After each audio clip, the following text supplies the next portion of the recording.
Vivre mieux au quotidien, petit pas par petit pas, tester, faire autrement. Conscience et joie avec Stéphanie, thérapeute. Bonjour! Cette semaine, je parle de la fibromyalgie.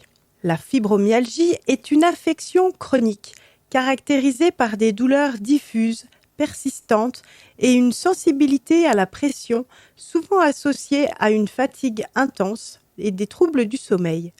Un certain nombre de symptômes sont identifiés, mais ils diffèrent d'une personne à l'autre et peuvent évoluer dans le temps. En France, on estime que 1,5 à 2% de la population souffrirait d'un syndrome fibromyalgique. Plus fréquent chez les femmes, sa fréquence est maximale entre 40 et 50 ans. À l'échelle mondiale, les pays occidentaux sont les plus touchés.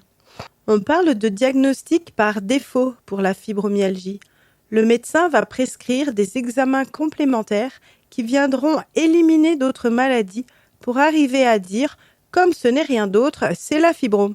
Pour certaines personnes, ça rassure d'avoir un nom associé à leurs symptômes et pour d'autres, non. Le plus souvent, le traitement est évolutif. Il est variable car c'est un traitement du symptôme ressenti par le patient au moment de la plainte. Il peut s'agir d'un antidépresseur, d'un neuroleptique, d'un antalgique, à des doses parfois élevées pour un résultat minime ressenti. Tout est dans la perception, le ressenti qu'a le patient du symptôme et de la maladie, et il est très difficile d'évaluer à sa place et donc d'ajuster la prise en charge. Il semble pertinent d'être à l'écoute et d'associer des techniques de prise en charge globale de la personne qui souffre de fibromyalgie. Dans l'exploration que je réalise et dont sont extraites ces informations, les patientes ont un point commun, le besoin d'être écoutées, entendues, comprises. Le travail d'accompagnement est basé sur la confiance et la mise en conscience de la partie saine pour pouvoir évaluer et évoluer vers quelque chose de plus ouvert et confortable. Il est possible de mieux vivre, même avec ces symptômes.